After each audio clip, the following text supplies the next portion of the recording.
बिस्मिल्लाहिर्रहमानिर्रहीम। अस्सलामु अलैकुम। आप देख रहे हैं K92 न्यूज और मैं हूं नाइला भट्टी। शामिल करते हैं आज की अहम खबरें।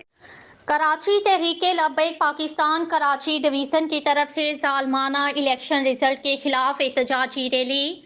अफसोस पुरअमन मुजाहिरीन पर बदतरीन तशद्दुद और आंसू गैस की शेलिंग की जा रही है। हमारे हौसले बुलंद हैं, या आंसू गैस और लाठी चार्ज हमें नहीं रोक सकते। अगर हालात खराब हुए तो इसकी जिम्मेदार इंतजामिया खुद होगी। पूरे पाकिस्तान में पुरअमन एहतजाज जारी, लेकिन कराची में हालात खूब खराब किए जा रहे हैं। हमारा हक हमें नहीं दिया जा रहा, एहतजाज हमें नहीं करने दिया जा रहा। किस बात का खौफ है इन्हें? तमाम कारकुनान और मुहिबान जल्द अज जल्द इलेक्शन कमीशन सिंध ऑफिस के बाहर पहुंचे।